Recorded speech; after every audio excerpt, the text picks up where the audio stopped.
Colonial Rhodesia was like a huge open prison for the majority of the people of this country.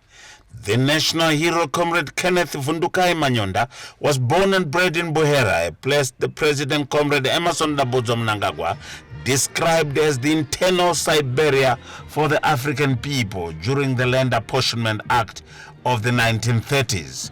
Buhera, his place of birth, was one of the main areas where African families were exiled under the notorious Land Apportionment Act, which was promulgated in 1930.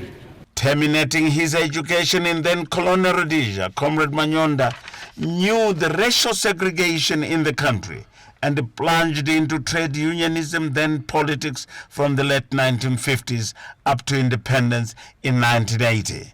And with some years in prison as he agitated for freedom of all Zimbabweans.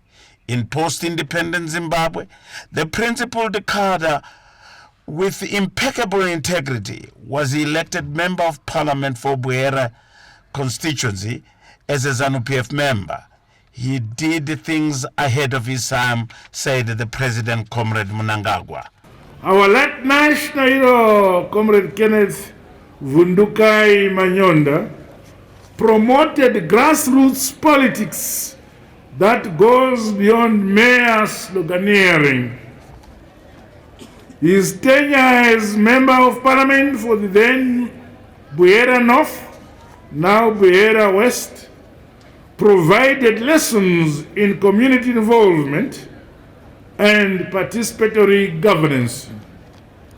Always with the people, Comrade Kenneth Manyonda introduced a EFA pass-on scheme well before our land reform program.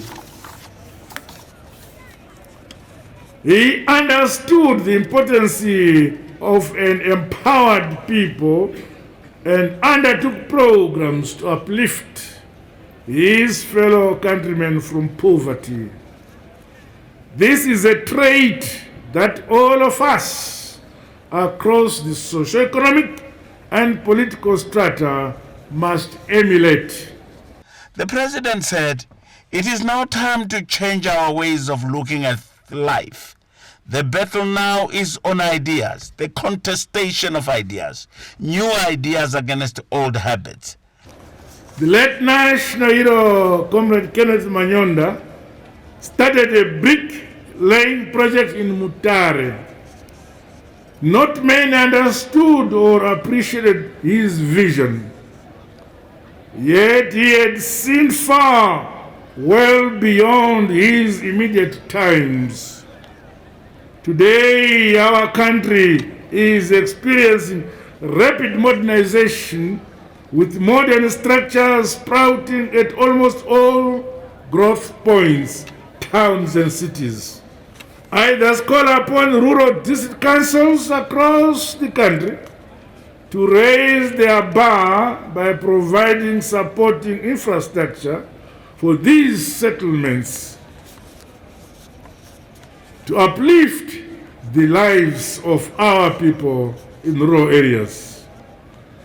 As the country lays to rest one of its finest sons, let all professional and youths in the country be agents for change, be it in agriculture, investment and industrialization and the transformation of this society, said the President. Comrade Mnangagwa said many people came from Manicaland to say farewell to their long-standing former governor and acting chief Nerutanga. Ruben Barwes, ZBC News, the National Heroes Acre in Harare.